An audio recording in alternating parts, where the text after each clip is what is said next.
Hello दोस्तों, ज्ञान with सुबह में आपका स्वागत है। प्लीज़ लाइक एंड सब्सक्राइब ज़रूर करिएगा। अपन ने ओवरव्यू तो पढ़ लिया था, अब एक एक करके अपन हिस्ट्री के टॉपिक पढ़ेंगे। तो ये क्लास नंबर 4 है। इसके अंतर्गत क्या आएगा? ऋग वैदिक काल। अपन को हिस्ट्री को रटना नहीं है, समझना भी है। तो ऋग वैदिक फर्स्ट क्या है? ऋग वैदिक काल में ऋग्वेद। ऋग्वेद में पता होगा कि कितने सूक्त होते थे। 1028 सूक्त थे और इसमें मंडल कितने थे? 10 मंडल थे। सूक्त को क्या बोला जाता है? हिम्स बोला जाता था। ऋग्वेद सबसे पुराना वेद है, मतलब वेदों में जो सबसे पुराना वेद है वो कौन सा वेद है? ऋग्वेद है। इसमें क्या क्या हुआ था? इसमें देवी देवताओं की स्तुति की गई थी। किसकी स्तुति की गई थी? जो देवी देवता थे उनकी स्तुति की गई थी। और अगर स्तुति की गई होगी तो कौन सी भाषा का यूज़ किया गया होगा? वैदिक संस्कृत भाषा का यूज़ किया गया होगा। फिर ऋग्वैदिक काल में पहला ऋग्वेद, दूसरा क्या आता है? समाज। मतलब इसमें बटा हुआ था समाज कैसा था? जन आधारित, मतलब ट्राइब आधारित था। परिवार को क्या बोला जाता था? कुल। और परिवार के मुखिया को क्या बोलते थे? कुलपति कहते थे। तो याद रखना कि ऋग्वैदिक काल में 1028 सूक्त थे, 10 मंडल थे। परिवार के जो मुखिया होता था उसको कुलपति बोला जाता था और परिवार को कुल बोलते थे। और ये जो समाज था वो ट्राइब आधारित, मतलब जन आधारित था। और देखो, समाज आज भी, हालांकि अब तो नहीं है ऐसा, पर जो उस टाइम का समाज था वो पितृसत्तात्मक था, मतलब पुरुष प्रधान था। पुरुष ही उस टाइम पे हर चीज़ों का डिसीजन लेता था। विवाह, संतान, परिवार, सबका क्या था उस टाइम पे? महत्व था। स्त्रियों को भी सम्मान प्राप्त था। वे सभाओं में भाग ले सकती थी। स्त्रियों को भी उस टाइम पे सम्मान प्राप्त था, पर पुरुष प्रधान था तो डिसीजन वही लेते थे और सभाओं में भाग ले सकती थी। फिर आता है 3rd नंबर पे अर्थव्यवस्था। अर्थव्यवस्था मतलब उसकी इकोनॉमी कैसी थी, तो उनका मतलब वो कैसे क्या काम करते थे। उनका प्रमुख पेशा क्या था? पशुपालन करना और कृषि करना। क्या करना? पशुपालन और कृषि करते थे। घोड़ों का भी महत्व था। घोड़ों का यूज़ कहाँ पे होता था? युद्ध और यज्ञ दोनों में क्या होता था? घोड़ों का यूज़ होता था। देखा होगा कि पुराने ज़माने जितने भी हमें टीवी सीरियल में भी दिखाता है कि बहुत से चैनल ऐसे हैं, मतलब दिखाते हैं जिसमें पुरानी जब दिखाता, रामायण महाभारत में भी किसका यूज़ होता था? घोड़ों का ही यूज़ होता था। धातु कौन सी? कॉपर थी, यानी कि ताम्र का उपयोग होता था। उस टाइम में भी क्या थे? वस्तु विनिमय, मतलब कुछ चीज़ लेके कुछ चीज़ क्या करना, मतलब दे के कुछ चीज़ लेना। उस टाइम पे क्या था? व्यापार विनिमय प्रणाली ये था। सिक्के नहीं थे उस टाइम पे, मतलब कुछ सामान दे के और फिर वो दूसरा सामान लेते थे। जैसे देखा होगा गांव में कई सारे लोग क्या करते हैं कि अनाज लेके फिर क्या करते हैं? सामान लेते हैं। तो वैसा राजनीति कैसी थी? शासन प्रणाली जनतंत्र जैसी थी। राजा को मतलब कि राजा को कौन चुनता था? जनता चुनती थी। प्रमुख सभाएं, सभा को क्या बोला? सलाहकारी निकाय बोला जाता था।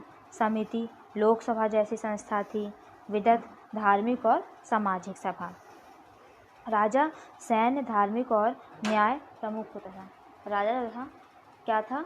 सैन्य, धार्मिक और राजा कैसा था?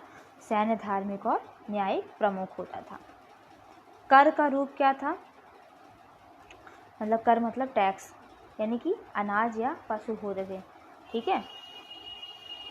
अब 5वां क्या है? धर्म। लोग क्या करते थे? कौन से धर्म को अपनाते थे? किसकी पूजा करते थे? लोग प्रकृति की शक्तियों की पूजा करते थे उस टाइम पे। मतलब कि प्रमुख देवता कौन कौन से थे? इंद्र हो गए। प्रकृति क्या? नेचुरल, मतलब कि वर्षा अगर हो रही है तो वर्षा कौन कर रहे हैं? इंद्र देवता कर रहे हैं, तो उनकी लोग पूजा करते थे। वज्र प्राणी, युद्ध के देवता, सबसे अधिक क्या थे? मंत्र थे। अग्नि, यज्ञ और अग्नि के देवता की पूजा करते थे। वरुण, सत्य और नियम के देवता। सोम, पवित्र पेय थे। सूर्य, मरुत और उषा प्रकृति की देवी थी। यानी अगर प्रकृति की देवी से क्वेश्चन आता है तो क्या बोलेंगे अपन? सूर्य, मरुत और उषा। मूर्ति की पूजा नहीं होती थी। यज्ञ और हवन होते थे पर मूर्तियों की पूजा नहीं होती थी। वे आत्मा और पुनर्जन्म की धारणा से अनजान थे। छठवां आता है कला और संस्कृति। उस टाइम पे कला कौन सा, ये संस्कृति किसका कौन सी अपनाई जाती थी। तो संगीत और नृत्य का भी उस टाइम पे क्या था, महत्व था।